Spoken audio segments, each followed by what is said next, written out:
On disait qu'un oméga sans meute était pratiquement mort. Quand la meute de la griffe écarlate a jeté Anna dans le froid impitoyable de l'hiver nordique, ils s'attendaient à retrouver son cadavre gelé décorant la neige au printemps.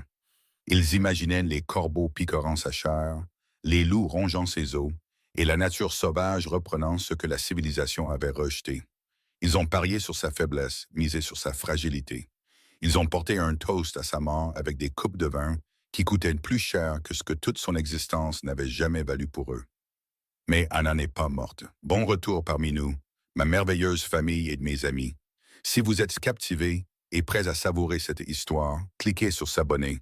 Dites-moi dans les commentaires d'où vous nous regardez, car demain, je vous proposerai une autre histoire tout aussi intéressante que celle-ci, et vous ne voudrez pas la manquer. Maintenant, commençons. Chapitre 1. La brisée et la rejetée. Anna a survécu grâce à un chiot décharné et à moitié mort. Elle l'a trouvé grelottant sous son porche lors de la nuit la plus froide de décembre. Elle lui a donné ses derniers morceaux de viande séchée et lui a raconté ses plus sombres secrets. Elle a murmuré sa honte dans sa fourrure emmêlée et a pleuré ses larmes sur son corps brisé. Elle pensait simplement sauver un animal errant, une âme sœur mise de côté par les cruelles machinations du destin. Elle n'avait aucune idée qu'en le sauvant, elle était en train de déclencher une guerre, car ce n'était pas un simple chiot. Et les 5 loups noirs qui se tenaient devant la porte de sa cabane 3 mois plus tard, ils n'étaient pas venus pour la tuer, ils étaient venus pour s'incliner. L'isolement de la nature sauvage de l'Alaska change une personne, d'une manière que les loups des villes ne pourraient jamais comprendre. Ils vous dépouillent des faux semblances de la civilisation, comme l'écorce qui se détache d'un arbre mort. Il ne laisse que le battement brut et vibrant de votre propre cœur et le hurlement éternel du vent. Il vous apprend que la solitude n'est pas l'absence de gens. C'est la présence de vous-même, sans filtre, sans masque et d'une honnêteté terrifiante. Anna avait autrefois été la fée du gamma de la meute de la griffe écarlate. Pas tout à fait la noblesse, mais assez proche pour goûter aux cuillères en argent, sans jamais être autorisée à manger avec. Elle avait grandi dans un manoir de 3 étages avec des planchers chauffants et des tissus importés. Elle avait assisté aux cérémonies de la meute vêtue de soie, et on lui avait dit toute sa vie que sa valeur serait déterminée par l'alpha qu'elle épouserait. Maintenant, elle était une paria, une oméga rejetée, vivant dans la cabane en ruine d'un trappeur, au bord du territoire neutre connu sous le nom de Pic de la Veuve, un nom qui ressemblait soudain moins à de la géographie qu'à une prophétie. Son crime, elle avait refusé de devenir la maîtresse du fils de l'Alpha Dominic, Garrett. Il n'avait pas bien pris le rejet. Les hommes comme Garrett ne le prenaient jamais bien. Ils étaient élevés avec un régime constant de privilèges et d'ego, nourris par des mères qui leur disaient qu'ils étaient des dieux, et des pères qui leur montraient que les femmes n'étaient que des réceptacles pour le plaisir et la procréation. Quand Anna l'avait regardé dans ses yeux gris et froids et avait dit non, c'était comme si elle avait parlé une langue étrangère. Non, Garrett avait ri, son beau visage se tordant en quelque chose de laide. Tu es une oméga, Anna. Tu n'as pas le droit de dire non. Tu devrais être reconnaissante. Je daigne même te regarder. Alors regarde ailleurs, avait-elle répondu, sa voix ferme malgré la terreur qui parcourait ses veines. Parce que je préférerais mourir de froid seul plutôt que de réchauffer ton lit. Ces mots avaient scellé son destin. Une semaine plus tard, des fonds de la meute ont disparu. Des bijoux appartenant à la Luna ont été retrouvés cachés dans la commode d'Anna.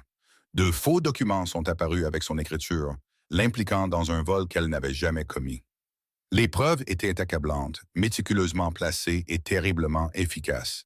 Sa propre mère l'avait regardée avec de la déception dans des yeux qui, autrefois, n'avaient contenu que de l'amour. « Comment as-tu pu ?» avait murmuré sa mère. « Après tout ce que nous t'avons donné. »« Je n'ai pas fait ça » avait supplié Anna, les larmes coulant sur son visage. « Mère, s'il te plaît, tu dois me croire. C'est la vengeance de Garrett. Il me piège parce que je n'ai pas voulu. Assez !» La voix de son père avait claqué comme un fouet, réduisant la pièce au silence. Il se tenait devant elle, l'homme qui lui avait appris à pêcher, qui l'avait porté sur ses épaules pendant les festivals d'été, qui avait promis de toujours la protéger. Maintenant, il la regardait comme si elle était une étrangère portant le visage de sa fille. « Le conseil a décidé, » annonça son père, sa voix vide de la chaleur qu'elle avait connue toute sa vie. « Tu es par la présente bannie du territoire de la griffe écarlate. Tu es privé de la protection de la meute, du nom de la meute et des ressources de la meute. Tu as jusqu'à l'aube pour partir. Père, non. Le mot était une lame coupant plus profondément que n'importe quelle blessure physique. Ne m'appelle pas comme ça. Pars, Anna, avant que j'oublie que tu as un jour été ma fille. Alors elle est partie. Elle a quitté la seule maison qu'elle ait jamais connue, avec rien d'autre que les vêtements qu'elle portait et un couteau de chasse que sa grand-mère lui avait donné des années auparavant. Personne ne l'a arrêtée. Personne ne l'a rappelée. La meute qu'elle avait servie, la famille qu'elle avait aimée, les amis en qui elle avait eu confiance. Tous l'ont regardé disparaître dans la nuit, sans qu'une seule voix ne s'élève pour sa défense. Le silence était plus assourdissant que n'importe quel cri. La vie dans la nature sauvage était une boucle brutale de survie. Elle ne laissait aucune place à l'apitoiement ou au désespoir. C'était des luxes réservés aux gens qui avaient le temps de penser. Et les journées d'Anna étaient entièrement consumées par la simple et sauvage nécessité de rester en vie. Couper du bois avant que le gel ne s'installe, vérifier les pièges avant que les corbeaux ne volent ses prises, faire fondre la neige pour avoir de l'eau avant que la déshydratation ne la terrasse. Dormir d'un œil, un couteau sous l'oreiller. Répéter. La cabane qu'elle avait trouvée était un miracle enveloppé de décrépitude. Une hutte de trappeurs abandonnée des décennies plus tôt, à moitié avalée par la forêt envahissante, mais tenant encore tête aux éléments avec obstination. Le toit fuyait à 3 endroits, la porte pendait de travers sur des gonds rouillés et les souris avaient revendiqué les coins comme leur royaume personnel. Mais elle avait 4 murs et une cheminée. Et dans les profondeurs d'un hiver en Alaska, cela valait plus que de l'or. Anna a appris à boucher les trous avec de la mousse et de la boue. Elle a appris à poser des collets et à dépecer des lapins avec une efficacité qui aurait horrifié son ancienne moi. Elle a appris à lire la météo dans la couleur du ciel et le comportement des oiseaux. Elle a appris que la faim était un professeur patient, que le froid était un ennemi honnête et que la solitude était une compagne que l'on pouvait apprendre à tolérer. C'était brutal, c'était terrifiant, et ironiquement, c'était le moment où elle s'était sentie le plus libre de sa vie. Il n'y avait aucune attente ici, pas de sourire de façade lors des rassemblements de la meute, pas besoin de prétendre être plus petite, plus douce et plus docile qu'elle ne l'était vraiment.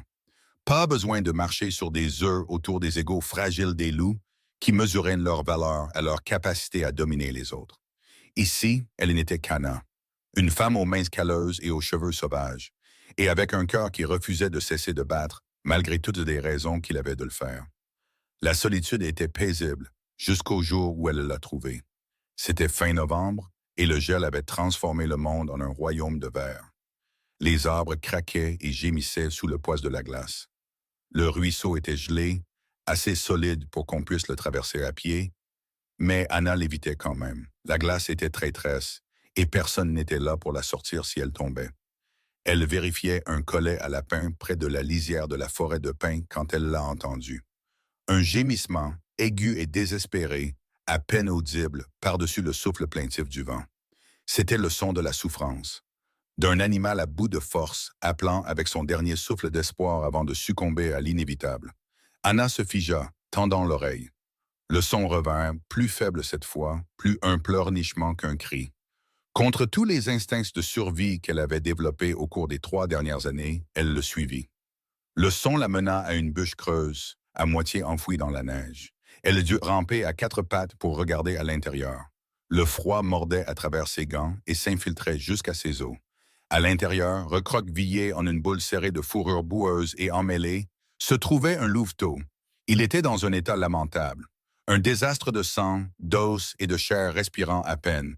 Ses côtes saillaient sous son pelage comme les barreaux d'une cage. Une de ses oreilles était presque déchirée en 2. La blessure était encore fraîche et sointante. Sa patte arrière était tordue à un angle qui souleva le cœur d'Anna. Clairement cassé et probablement infecté. Il ressemblait à un avorton. Il ressemblait à quelque chose que le monde cruel avait rejeté.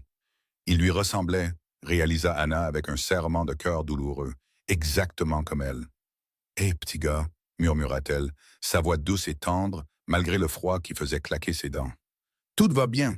Je ne vais pas se faire de mal. » La réponse du louveteau fut immédiate et féroce. Il claqua des mâchoires vers elle, montrant de petites dents aussi acérées que des aiguilles malgré son état de faiblesse lui-même.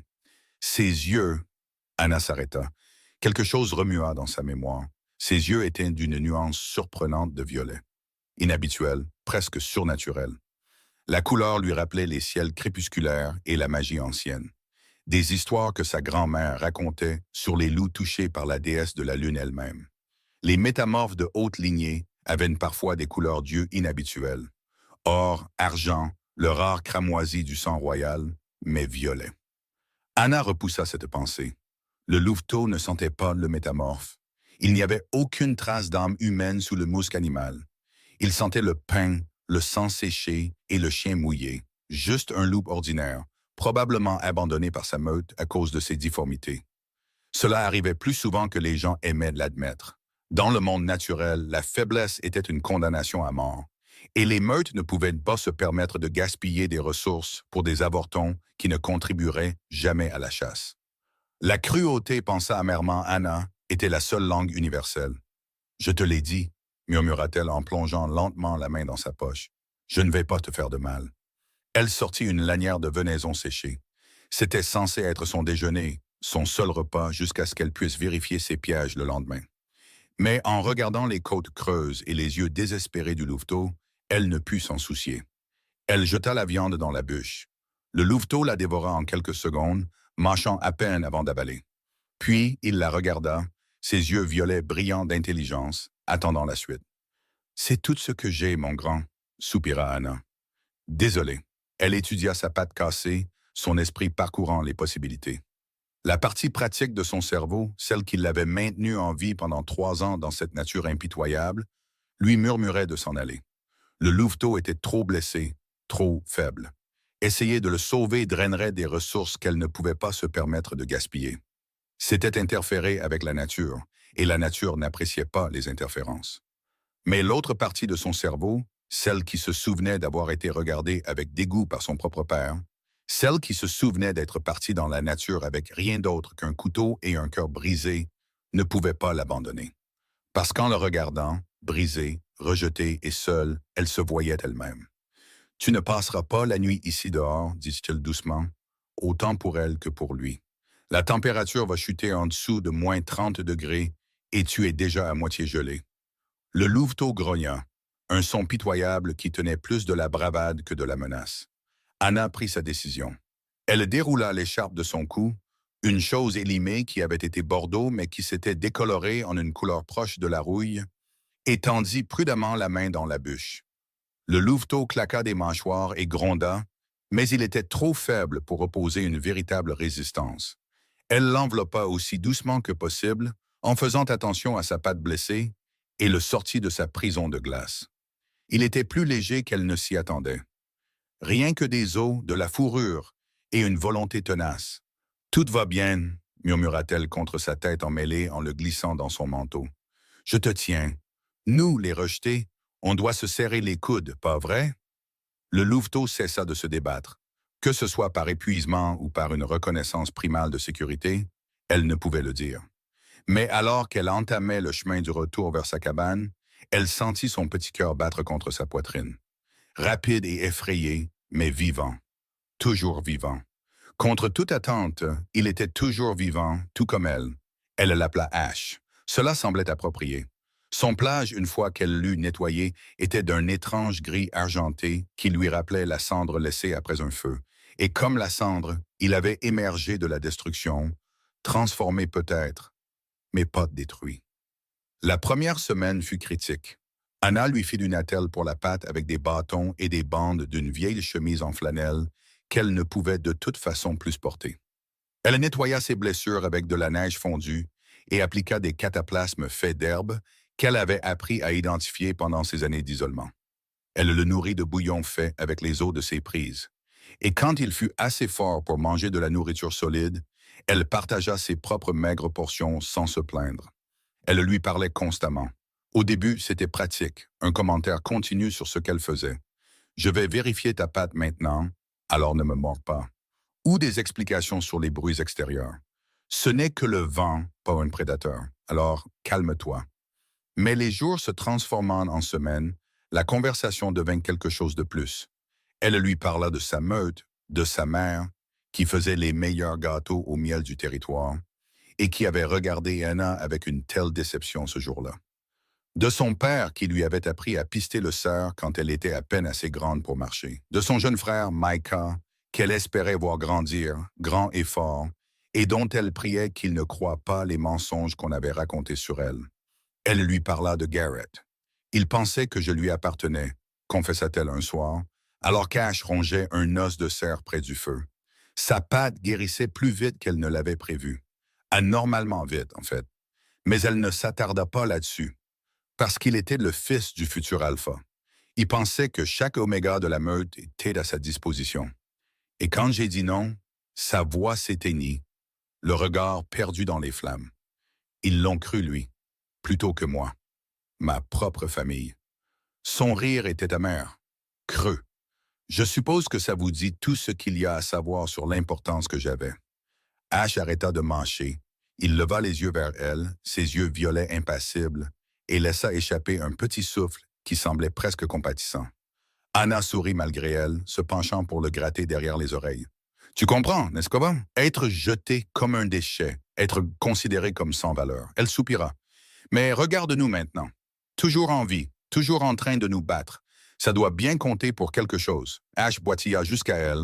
Sa patte était en voie de guérison, mais il la ménageait encore et posa sa tête sur son genou. Le poids de sa tête était étrangement réconfortant. « Ouais, murmura-t-elle, sa main douce sur sa fourrure. Nous, les rejetés, on doit se serrer les coudes. Dehors, le vent hurla son accord, et Anna ne se sentit plus tout à fait aussi seule. Chapitre 2. Le loup qui observait. L'hiver resserra son emprise sur la nature sauvage et Ash grandit. Il grandit vite, anormalement vite, d'une manière qui éveilla les instincts d'Anna avec un malaise qu'elle choisit pourtant d'ignorer.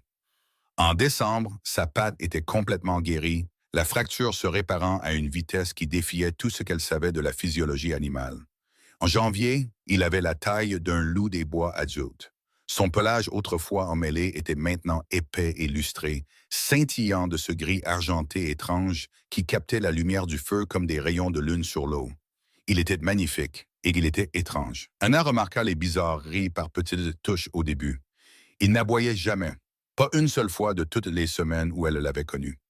Alors que les loups normaux sont des créatures vocales, communiquant par une symphonie de jappements, de hurlements et de souffles, Ash était d'un silence presque inquiétant.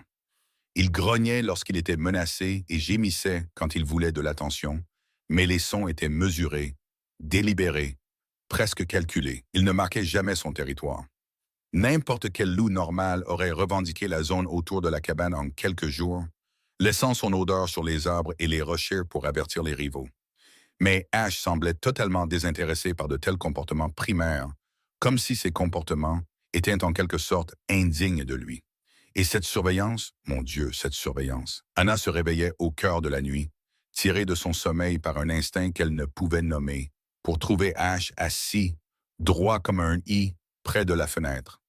Son regard était fixé sur la lisière des arbres, non pas avec la curiosité oisive d'un animal traquant une proie, mais avec l'intensité concentrée d'une sentinelle en service en tennis.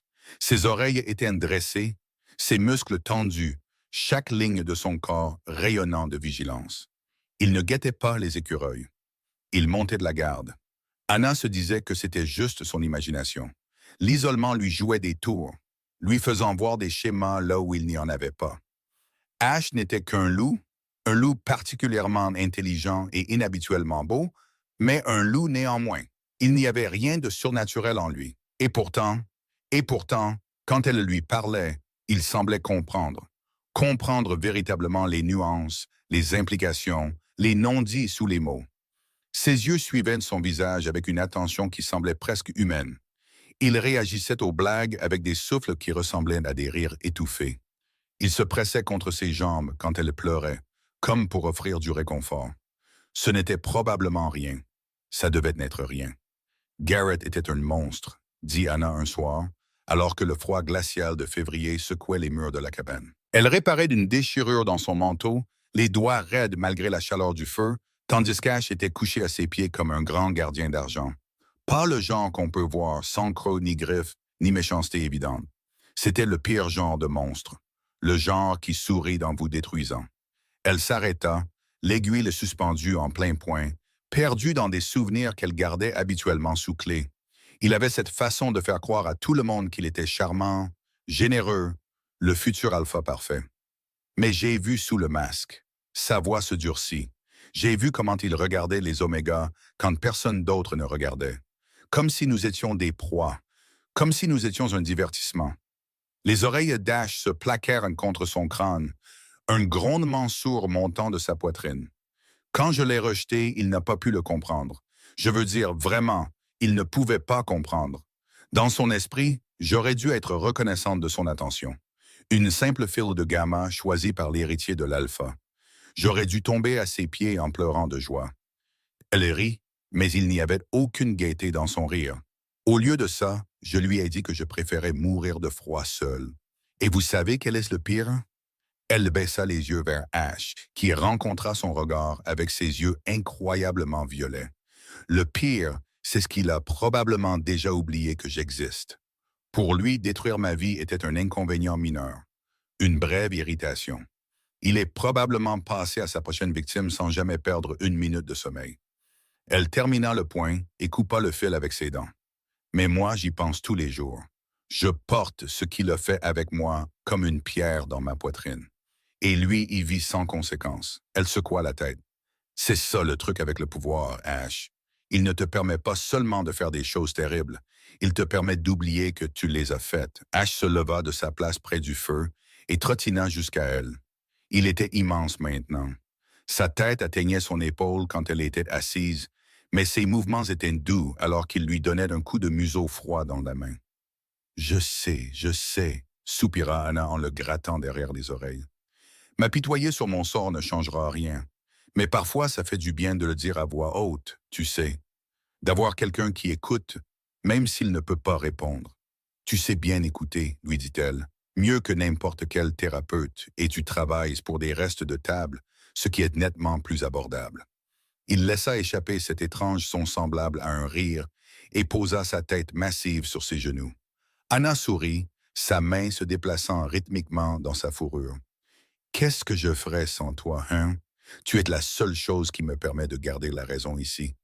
Le feu crépita, le vent hurla, et les yeux violets d'Ash, fixés sur la porte, brillaient faiblement dans la lumière dansante. Mars apporta les premiers signes du printemps, un adoucissement de l'air, un allongement des jours, une sensation que le monde expirait lentement après avoir retenu son souffle pendant le pire de l'hiver. Les pièges d'Anna rapportaient plus de gibier maintenant que les animaux sortaient de leur propre mode de survie. Et pour la première fois depuis des mois, elle ressentit quelque chose qui ressemblait presque à de l'optimisme. Ça n'allait pas durer. Le matin où tout a changé, il a commencé comme n'importe quel autre. Anna se réveilla à la lumière pâle qui filtrait à travers les fenêtres sales de la cabane et au son d'Ash faisant les 100 pas. Ce n'était pas inhabituel. Il faisait souvent les 100 pas le matin, agité après une nuit de garde. Mais aujourd'hui, quelque chose était différent. Ses mouvements étaient saccadés, agités, ses poils étaient hérissés, et des grognements sourds continuaient de gronder de sa poitrine comme un tonnerre lointain. « Ash, calme-toi !» gronda Anna en sortant les jambes du lit. Le sol était froid, même à travers ses chaussettes de laine. « Je dois vérifier le périmètre avant. » Elle attrapa ses bottes, mais Ash se plaça devant la porte pour la bloquer. Il se tenait là, massif et immobile, les dents découvertes et les yeux flamboyants d'une intensité qu'elle n'avait jamais vue auparavant. Mais qu'est-ce que c'est que ça? Elle fit un pas en avant. Ash, bouge. Il ne bougea pas. Au lieu de cela, il la repoussa avec son museau, assez fort pour qu'elle trébuche, manquant de tomber. Et la colère la traversa, remplaçant le malaise. Qu'est-ce qui ne va pas? Puis elle l'entendit. Le crissement de pneus sur la neige. Le sang d'Anna se glaça dans ses veines. Sa cabane était à des kilomètres de toute route principale, accessible uniquement par un sentier à peine visible qu'elle avait délibérément laissé envahir par la végétation. Personne ne venait ici, ni chasseurs, ni randonneurs, ni voyageurs perdus. Personne. Elle courut à la fenêtre, le cœur battant contre ses côtes, comme un oiseau en cage essayant de s'échapper. Remontant le sentier sinueux, se déplaçant avec la lente inévitabilité d'une tempête approchante, se trouvaient 5 véhicules. Pas les camionnettes rouillées des chasseurs locaux, ni les VUS cabossés des travailleurs forestiers. C'étaient des Range Rover noirs mat avec des vitres teintées et des pare-chocs renforcés, leurs châssis massifs et blindés. Ils ressemblaient moins à des voitures qu'à des armes, des machines de guerre conçues dans un seul but. Ils s'arrêtèrent dans la clairière, disposés en un demi-cercle précis à environ 30 mètres de son porche. Les moteurs se coupèrent en parfaite synchronisation, une chorégraphie qui parlait d'entraînement et de discipline. Des chasseurs, murmura Anna, la panique montant comme de la bile dans sa gorge. Ils m'ont trouvé, quelqu'un leur a dit. Mais Ash ne regardait pas les véhicules avec peur. Il les regardait avec reconnaissance. Les portes des VUS s'ouvrirent simultanément, comme contrôlées par un seul esprit. 5 hommes sortirent d'abord, un de chaque véhicule. Ils étaient massifs, même à cette distance. Anna pouvait voir la largeur de leurs épaules, la puissance contenue dans leurs mouvements. Ils dégageaient une aura qui pesait sur ses sens comme un poids physique, donnant à son loup, son faible loup Oméga, l'envie de se recroqueviller. Des loups-garous, de puissants loups-garous. Ils portaient un équipement tactique, des pantalons de combat gris foncés, des poules noires tendues sur des torses musclés et de lourdes bottes conçues pour la discrétion et la violence. Ils ne parlaient pas. Ils n'en avaient pas besoin. Ils se déplaçaient avec une précision synchronisée qui témoignait d'années d'entraînement ensemble, de sang partagé et de batailles gagnées. Puis, ils se transformèrent. Anna avait déjà vu des loups-garous se transformer. Cela faisait partie de la vie de la meute. Les transformations occasionnelles pendant les chasses, les transformations cérémonielles pendant les pleines lunes, les transformations forcées pendant les punitions. Mais elle n'avait jamais rien vu de tel. C'était terrifiant. Les os se brisèrent et se reformèrent en secondes, pas en minutes. La chair ondula comme de l'eau, la fourrure jaillissant en vagues sombres. Là où se tenaient 5 hommes, 5 loups rôdaient maintenant. Mais les appeler des loups, c'était comme appeler un ouragan une brise. Ils étaient massifs, facilement 2 fois plus grands que des loups normaux, avec des épaules qui atteignaient la ligne de toit des voitures d'où ils étaient sortis. Leur fourrure était d'un noir de jet, pas gris foncé ou brun profond, mais un vrai noir, la couleur des nuits sans lune et des abîmes sans fond. Leurs yeux brillaient comme de l'or en fusion, brûlant d'intelligence et de violence à peine contenue. Des loups noirs. Dans le monde des loups-garous, les loups noirs étaient rares, élevés pour une seule et unique chose, la létalité. Ils étaient des bourreaux, des assassins, des monstres que les alphas envoyaient quand ils voulaient que quelqu'un ne soit pas seulement tué, mais effacé. Et ils encerclèrent sa cabane. Anna recula de la fenêtre, son esprit parcourant des calculs inutiles. Elle attrapa le tisonnier à côté du foyer, une arme risible contre des métamorphes de ce calibre, mais c'était tout ce qu'elle avait. « Ash, murmura-t-elle, la voix tremblante, cache-toi, va sous le lit, ils te tueront s'ils te trouvent. » Mais Ash ne se cacha pas. Il marcha jusqu'au centre de la pièce et s'assit face à la porte.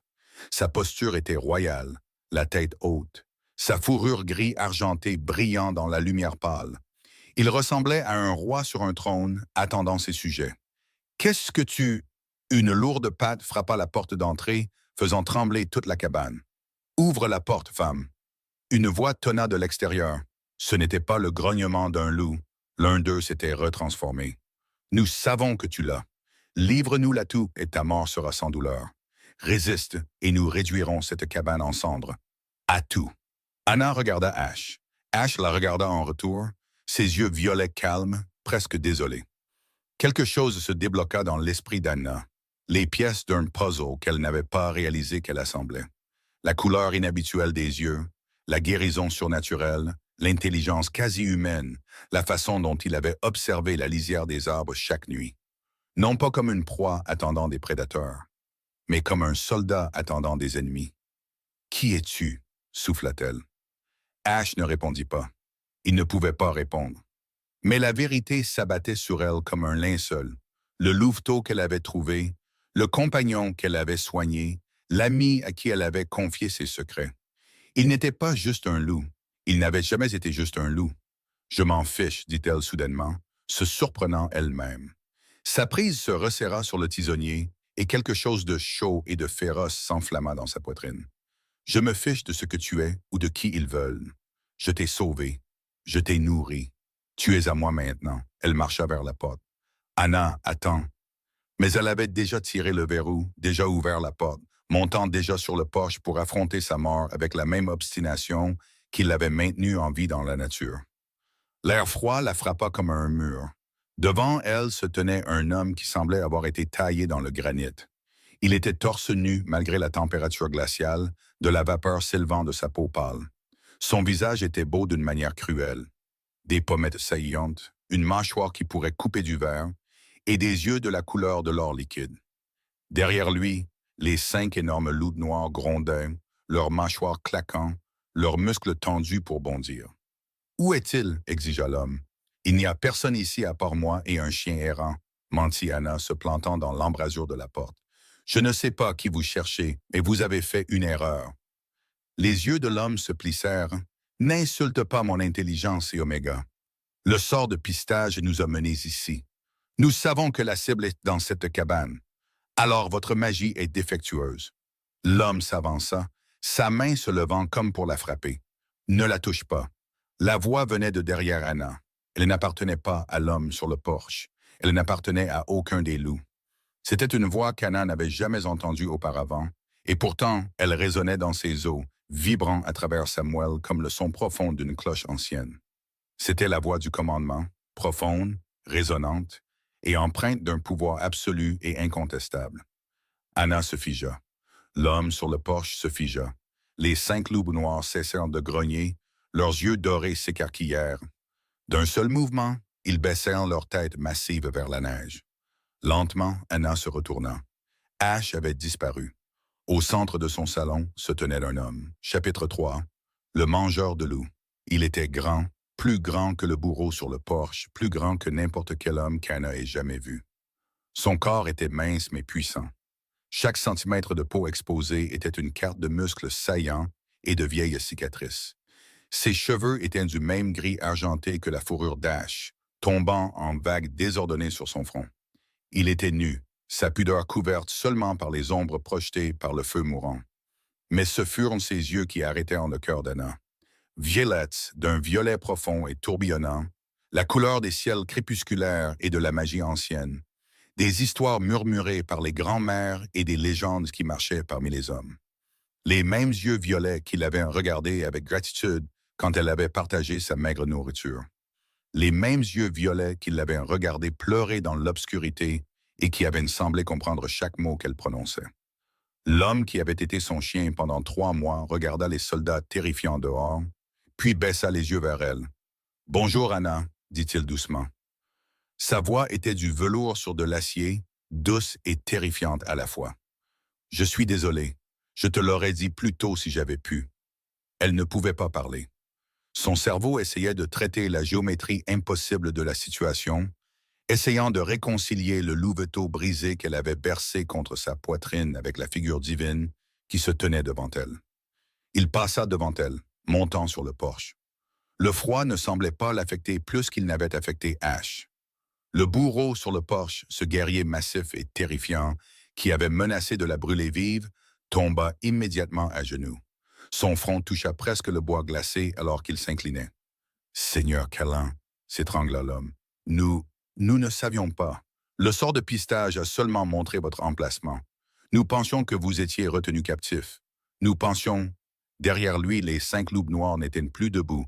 Ils rampaient sur le ventre dans la neige, exposant leur gorge dans la plus extrême démonstration de soumission qu'Anna ait jamais vue. Callan. Le nom frappa Anna comme un coup physique et elle chancela contre le cadre de la porte. Tout le monde dans le monde des métamorphes connaissait ce nom. Il était prononcé dans des murmures et des avertissements, dans des légendes et des cauchemars. Callan Vaughn, l'alpha du domaine des crocs d'ombre, la meute la plus grande et la plus létale de l'hémisphère nord. Son territoire s'étendait sur 3 pays. Ses guerriers se comptaient par milliers. Ses ennemis se comptaient parmi les morts. On l'appelait le mangeur de loups. Les rumeurs disaient qu'il avait disparu depuis 4 mois. Certains prétendaient qu'il était mort, assassiné par des rivaux. D'autres murmuraient qu'il était devenu fou et avait disparu dans la nature. Le Conseil des métamorphes était en plein chaos. Diverses factions se positionnaient pour réclamer des morceaux de son empire. Et Anna lui avait donné les restes de son ragoût de lapin. Captif, répéta Callan, sa voix dangereusement calme. Il fit un pas vers l'homme agenouillé. Ai-je l'air d'un captif, commandant Vex? Non, Alpha. La voix de Vex tremblait. Vous avez l'air rétabli. Rétabli, songea Callan. Il se tourna pour regarder Anna. Vraiment, regarde-la. Et la douceur qui entra dans ses yeux était si en décalage avec sa présence terrifiante qu'elle lui coupa le souffle. Oui, je suppose que je le suis. Il tendit une main vers elle. Anna tressaillit. Callan se figea. Un éclair de quelque chose, de la douleur, du regret, traversa son visage avant qu'il ne baisse prudemment la main. Je ne vais pas te faire de mal, Anna. Je te l'ai dit le premier jour où tu m'as trouvé. Sa voix était douce maintenant, dépouillée de tout commandement, juste un homme parlant à une femme. Tu as été mon salut. Le moins que je puisse faire, c'est t'expliquer. La voix d'Anna se brisa. Elle déglutit et essaya de nouveau. Tu étais un loup. Tu m'as laissé faire. Je t'ai tout dit. J'ai pleuré dans ta fourrure. Je t'ai parlé comme si j'étais ton ami, termina Callan doucement. Et je l'étais. Je le suis. Tu m'as menti. J'étais piégé. Son expression s'assombrit. Le poison qu'ils ont utilisé sur moi. Mon propre frère Malachar a organisé un coup d'État pendant que je négociais un traité avec les clans du Nord. Ces assassins m'ont tendu une embuscade, m'ont injecté un composé de tchouilou, de nitrate d'argent et autre chose.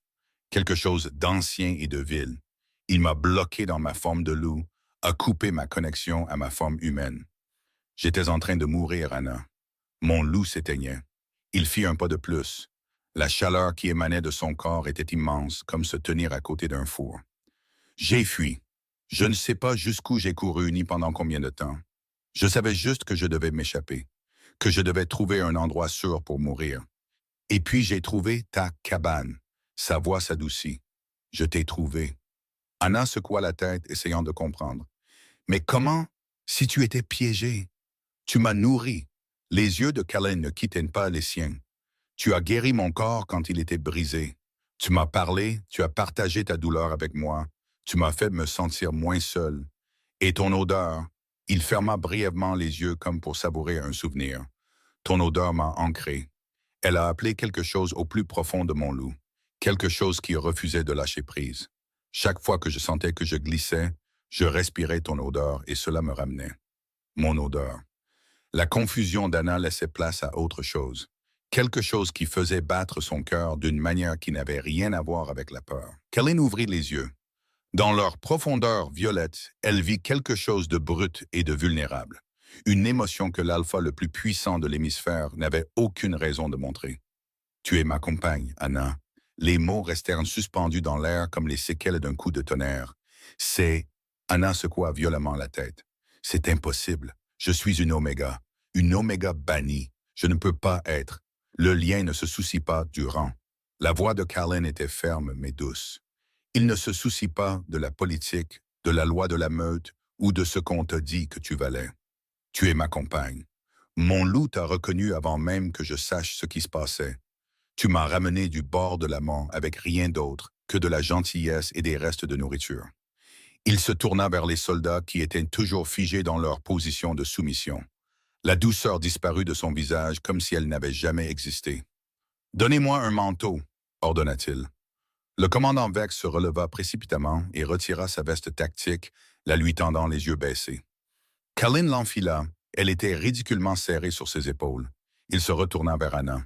« Nous n'avons pas beaucoup de temps. Malachar s'est déclaré alpha en mon absence. Il consolide son pouvoir, éliminant quiconque pourrait s'opposer à lui. Quand ces traqueurs réaliseront que je suis toujours en vie, ils viendront pour toi, murmura Anna. Ils viendront pour nous deux. Son expression était grave. Malachar ne voudra pas seulement me tuer maintenant. Il voudra détruire tout ce qui m'a aidé à survivre. Cela t'inclut. La peur griffa la poitrine d'Anna. Mais en dessous, il y avait autre chose. Une étincelle de défi. Une flamme qui avait continué de brûler à travers 3 années d'isolement et de rejet. « Je ne pars pas, » dit-elle. Les sourcils de Callan se haussèrent. « C'est ma maison. » La voix d'Anna se fit plus forte. « Le seul endroit au monde qui est à moi. Je ne vais pas fuir parce que vos drames familiaux ont débordé sur mon seuil. » Pendant un instant, Callan se contenta de la regarder. Puis, lentement, un sourire se dessina sur son visage. Un vrai sourire, du genre qui plissait les coins de ses yeux et le faisait paraître presque enfantin. La voilà, murmura-t-il. La femme qui s'est interposée entre 5 bourreaux d'onyx et un louveteau estropié avec rien d'autre qu'un tisonnier. Je ne savais pas qu'ils étaient des bourreaux à l'époque. Cela aurait-il changé quelque chose? Anna y réfléchit honnêtement. Probablement pas. Le sourire de Callan s'élargit. Voilà ma compagne. L'heure qui suivit fut un tourbillon d'activités. Vex et ses loups, qui se révélèrent être des loyalistes qui cherchaient Callan depuis sa disparition, transformèrent la cabane en un centre de commandement temporaire. Du matériel de communication fut déchargé des véhicules. Des cartes furent étalées sur la petite table d'Anna. Des conversations rapides en code qu'elle ne comprenait pas emplirent dans l'air. Pendant tout ce temps, Callan resta près d'elle. Sans la toucher, il semblait comprendre qu'elle avait besoin de temps pour s'adapter, mais il était présent. Une présence chaude et solide au bord de sa conscience qui faisait que son loup, son faible et inutile loup Oméga, comme on le lui avait dit toute sa vie, ronronnait pratiquement de contentement, ce qui était sacrément déroutant.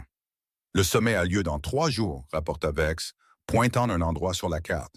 Malachar a convoqué toutes les meutes alliées pour prêter allégeance au Grand Hall de Vancouver. Il agit vite. S'il obtient ses serments avant que quiconque ne réalise que vous êtes en vie, sa revendication devient presque inébranlable, termina Callan. Même si j'apparais plus tard, défier un alpha en place avec des alliances jurées est exponentiellement plus difficile. Alors, on débarque au sommet, dit Anna. Tout le monde se tourna pour la regarder. Elle rougit sous la tension, mais continua. C'est ce que vous pensez, n'est-ce pas? Vous vous montrez. Vous prouvez que vous êtes en vie. Vous le défiez devant des témoins. Ce n'est pas si simple. Le ton de Vex était patient mais condescendant. L'alpha doit prouver sa capacité à diriger. Malachar se sera préparé à la possibilité d'un défi. Il aura des avantages, des armes, des enchantements, des gardes loyaux prêts à intervenir. Alors ne vous battez pas à la loyale.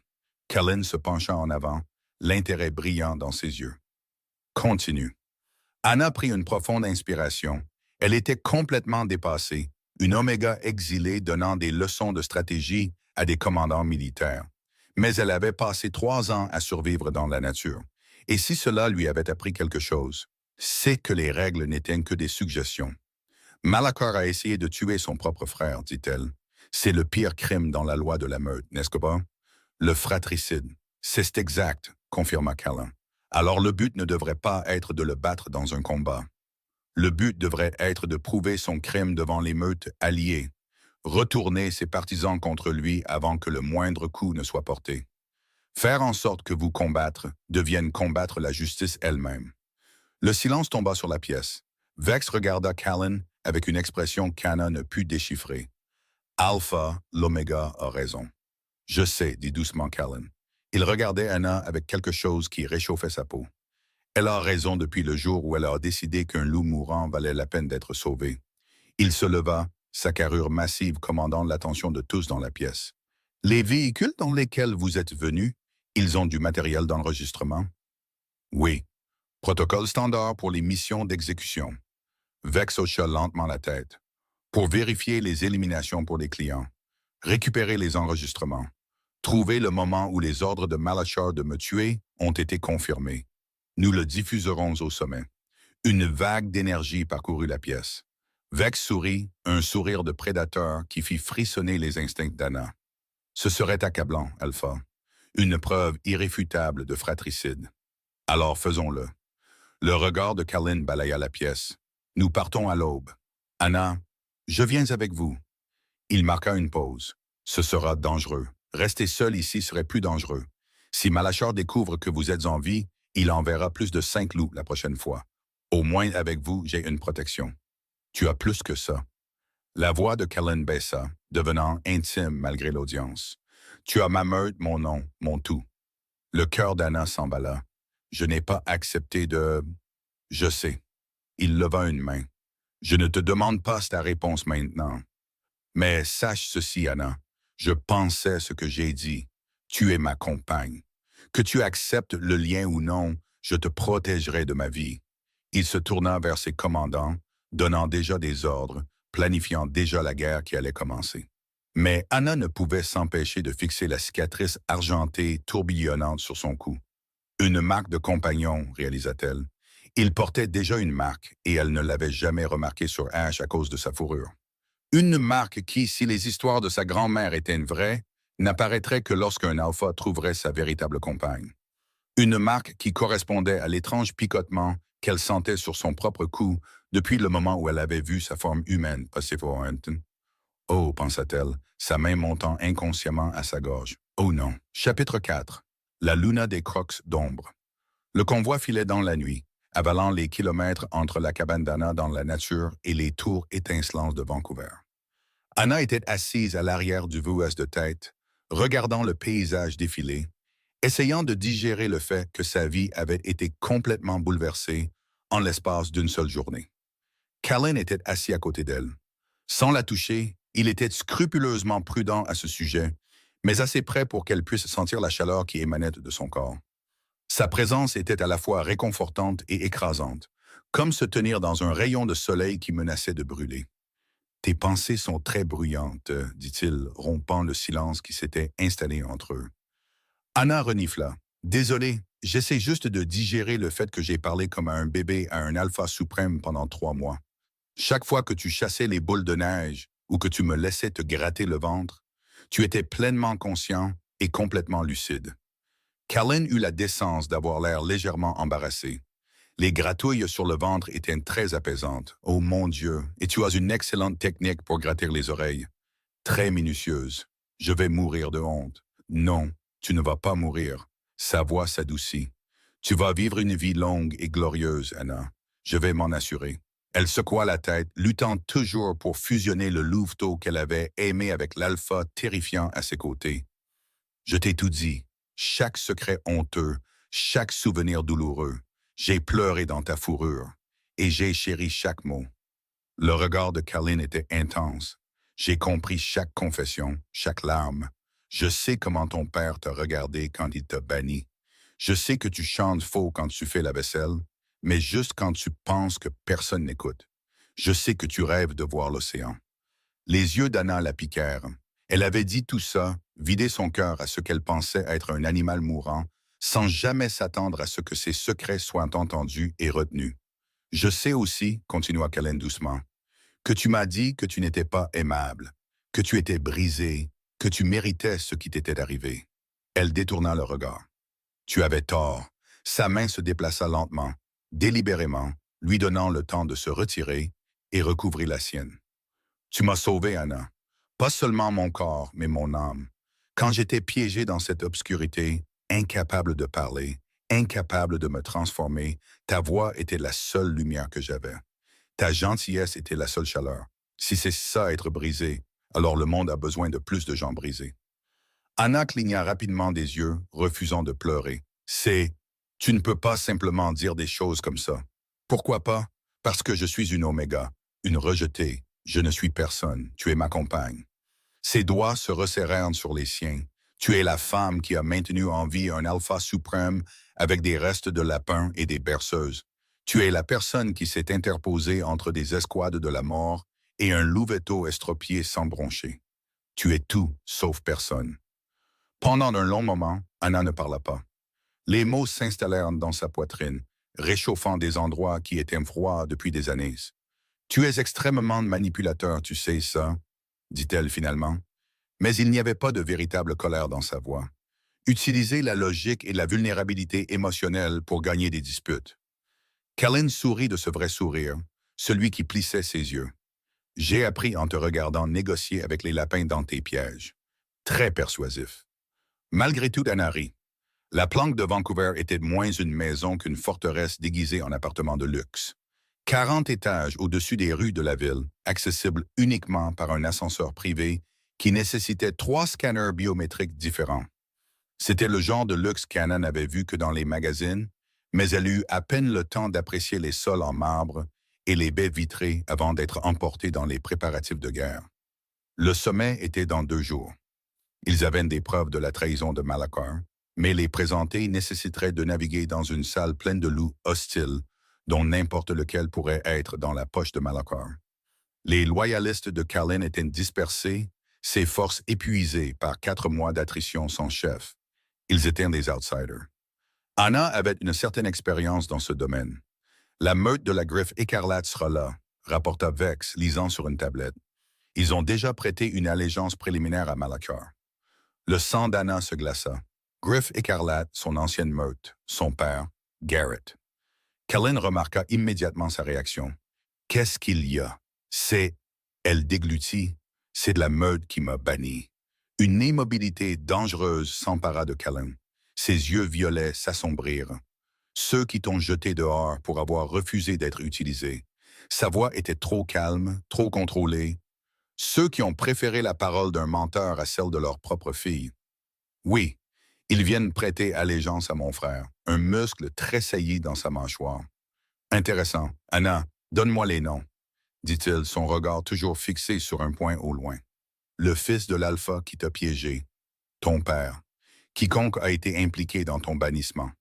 Pourquoi? Il la regarda enfin, et la fureur dans ses yeux était terrifiante.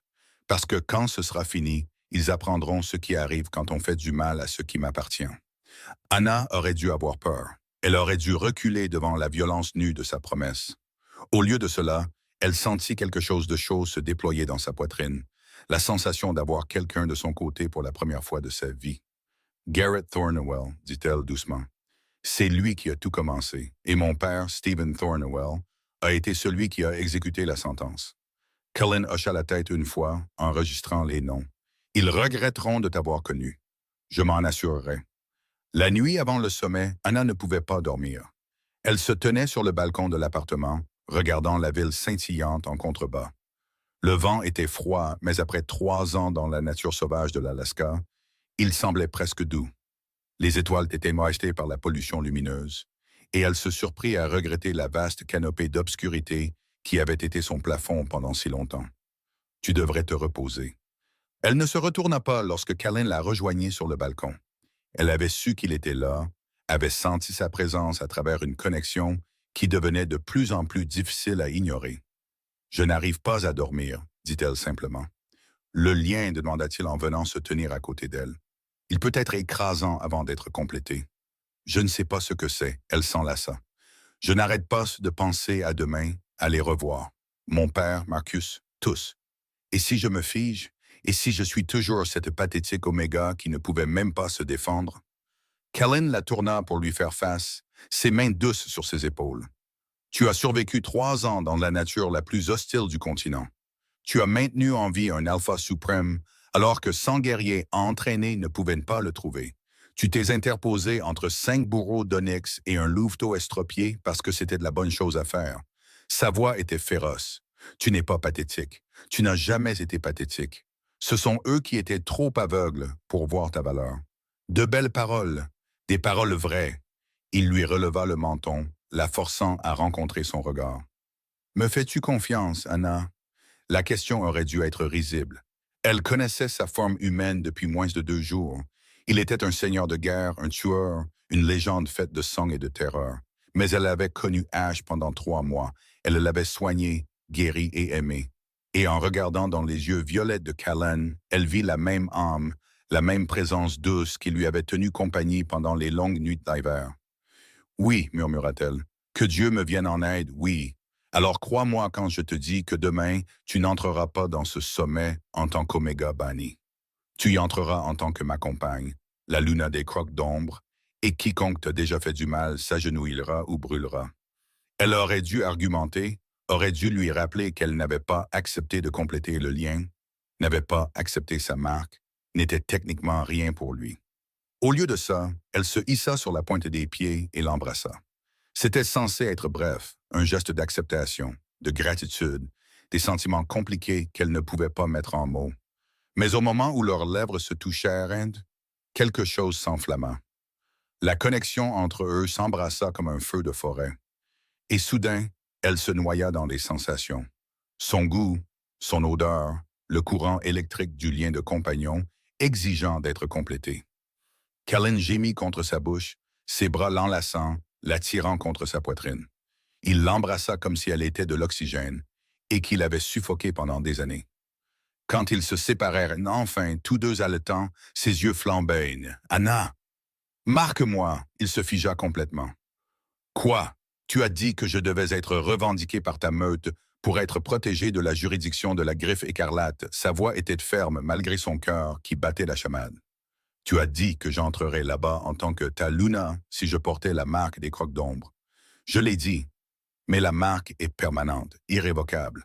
Une fois qu'elle est donnée, je sais. » Elle rencontra son regard sans ciller.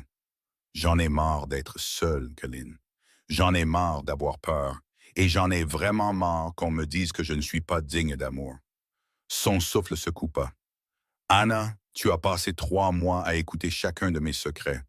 Tu me connais mieux que quiconque. » Elle leva la main, lui prenant le visage en coupe. « Me veux-tu? » Pas par obligation, pas parce que le lien l'exige, mais vraiment, tel que je suis, abîmé, marqué et difficile au possible, plus que tout ce que j'ai jamais voulu dans toute mon existence.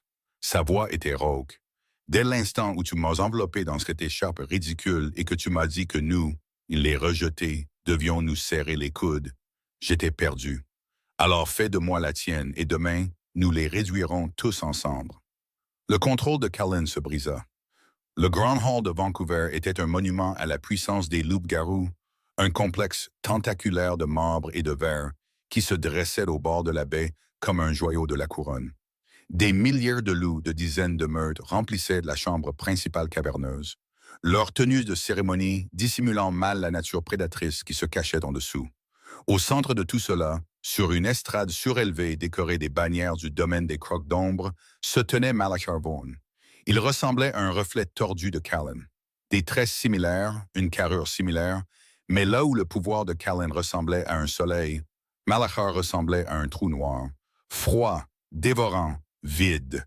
Il était en plein discours lorsque les portes explosèrent vers l'intérieur. Anna franchit l'entrée au bras de Callan et l'effet fut instantané. 2000 têtes se tournèrent, des murmures éclatèrent comme une traînée de poudre. La voix de Malachar mourut en pleine phrase, son visage se vidant de sa couleur. Anna portait une robe de soie bleu nuit qui épousait ses courbes et laissait ses épaules nues, spécifiquement pour exposer la marque d'argent complexe qui ornait maintenant son cou. Le symbole des Crocs d'ombre brillait faiblement sous les lumières de la salle, proclamant son statut à tous ceux qui pouvaient le voir. Callan était vêtu de noir de la tête aux pieds, sa présence si écrasante que les loups reculaient inconsciemment, leur faisant de la place pour passer. « Tu es mort, haleta Malachar depuis l'estrade. Je m'en suis assuré. Tu as essayé. » La voix de Callan porta dans la salle, amplifiée par son autorité d'alpha. « Tu as échoué. » Il s'arrêta au centre de la chambre, directement sous les lustres qui projetaient une lumière éclatante sur l'assemblée. « Frères et sœurs des meutes alliés, » annonça Callan. « Je suis Callan Vaughn, véritable alpha du domaine des Crocs d'ombre. L'homme sur cette estrade est un traître qui a tenté de m'assassiner par le poison et la trahison. » La salle éclata en chaos. Les alphas criaient des accusations et des dénégations. Malachar rugit pour appeler ses gardes. Mais avant que le désordre ne puisse atteindre son paroxysme, Vex se dirigea vers l'écran central et diffusa l'enregistrement qu'ils avaient récupéré. La propre voix de Malachar emplit la salle. « Je me fiche que ce soit mon frère. La position d'Alpha est à moi. Tuez-le et faites en sorte que ça ressemble à une attaque ennemie. » Le silence qui suivit fut absolu. Les partisans de Malachar commencèrent à s'éloigner de lui. Le serment qu'il avait essayé de recueillir semblait soudain toxique. Son pouvoir, si solide quelques instants auparavant, s'effrita comme du sable. « Toi !»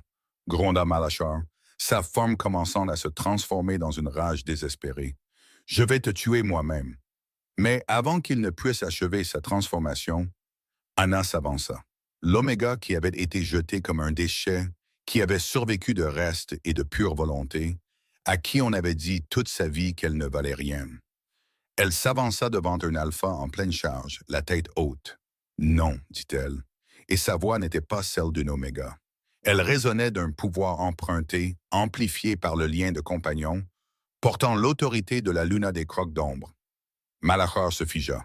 Pas par choix, ses muscles se bloquèrent simplement, pris dans l'emprise d'un commandement d'alpha qu'il n'attendait pas d'une telle source. « Tu ne vaux pas les efforts de mon compagnon, dit froidement Anna. Garde, emmenez-le! » Des loups de plusieurs meutes se précipitèrent et Malachar fut maîtrisé avant de pouvoir se reprendre.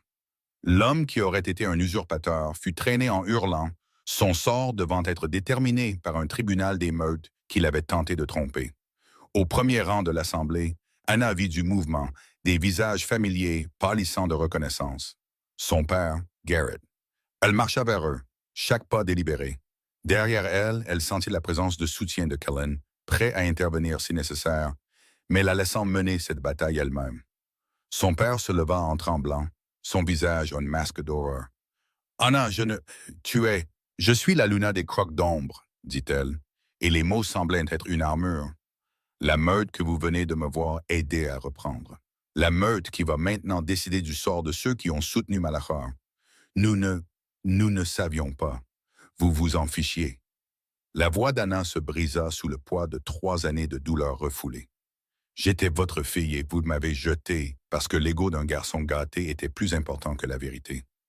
Garrett tenta de s'avancer, son beau visage tordu par la peur. Anna, sois raisonnable. Quoi qu'il se soit passé entre nous, à genoux. Le commandement venait du plus profond d'elle, alimenté par le lien, alimenté par des années de souffrance, alimenté par le simple fait qu'elle en avait fini d'avoir peur. Les genoux de Garrett heurtèrent le marbre avec un craquement. Son père suivit un instant plus tard, sa tête fière inclinée en soumission. Toute la salle regarda la délégation de la griffe écarlate être mise au pas par l'Oméga qu'ils avaient rejeté. L'alliance de votre meute est en cours de révision, annonça Anna, sa voix portant jusqu'aux coins les plus éloignés. En attendant une enquête sur votre traitement des membres bannis à tort. En attendant, je vous suggère de trouver de nouveaux dirigeants. Rapidement. Elle se retourna et retourna vers Callan, qui la regardait avec une expression de fierté si féroce qu'elle lui serra la poitrine. C'était magnifique, murmura-t-il en la serrant contre lui. J'ai appris du meilleur, le louveteau qui chassait les boules de neige, le louveteau qui n'a jamais cessé de se battre. Il l'embrassa alors devant 2000 témoins et la salle éclata en acclamations qui firent trembler les poutres. 6 mois plus tard, une nouvelle cabane se dressait dans la nature sauvage des pins murmurants. Elle était plus grande que l'ancienne. Callan avait insisté sur une véritable isolation et une cheminée qui ne fumait pas. Mais elle se trouvait au même endroit, surplombant le même ruisseau gelé où Anna avait entendu pour la première fois le cri d'un louveteau mourant. Elle était assise sur le porche maintenant, enveloppée dans une couverture, regardant les aurores boréales peindre le ciel de rubans verts et violets. Callan sortit de l'intérieur, 2 tasses de chocolat chaud à la main. Il s'était transformé plus tôt, courant dans la neige sous sa forme de loup, et ses cheveux gris argentés étaient encore sauvages et humides. Le conseil veut que j'assiste au sommet de printemps, dit-il en s'asseyant à côté d'elle. Quelque chose à propos de négociations commerciales avec les meutes côtières. Anna accepta le chocolat chaud, savourant sa chaleur. « Et que veux-tu, toi? Je veux rester ici. » Il l'attira contre lui. « Avec toi, avec notre petit. » La main d'Anna dériva vers son ventre, où un deuxième battement de cœur venait de commencer à se faire connaître. Il l'avait découvert la semaine dernière. Le premier héritier du domaine des crocs d'ombre, grandissant dans le ventre d'une femme qui avait autrefois été considérée comme sans valeur. « Le conseil peut attendre, » acquiesça-t-elle. « Nous avons des choses plus importantes sur lesquelles nous concentrer. » Callan déposa un baiser sur sa tempe. « Je n'arrive toujours pas à croire que tu m'as sauvé avec des restes de lapin et des gratouilles sur le ventre. » N'oublie pas les gratouilles sur le ventre. C'était très thérapeutique. Elle rit, le son flottant dans le ciel peint. En dessous d'eux, la nature sauvage s'étendait, vaste, sauvage et libre. La même nature qui l'avait presque tué l'avait au contraire transformé en quelque chose de plus fort. Ils étaient les rejetés, les choses brisées, ceux que le monde avait écartés. Mais ensemble, ils étaient devenus une force qui allait remodeler le monde lui-même. Et quelque part au loin, un loup hurla, suivi par 4 autres, puis 5, puis une douzaine. La meute grandissait, la famille s'agrandissait, l'avenir était radieux. Anna ferma les yeux, se penchant contre la chaleur de son compagnon, et sourit. On disait qu'un oméga sans meute était pratiquement mort. Ils avaient tort. Fin. Merci d'avoir regardé cette histoire jusqu'au bout. Si vous avez aimé cette histoire, vous allez certainement adorer la suivante. Elle est encore plus folle et plus intrigante que vous ne pouvez l'imaginer. Alors, n'hésitez pas à y jeter un œil. Cliquez sur la vidéo qui s'affiche sur votre écran maintenant pour voir la suite.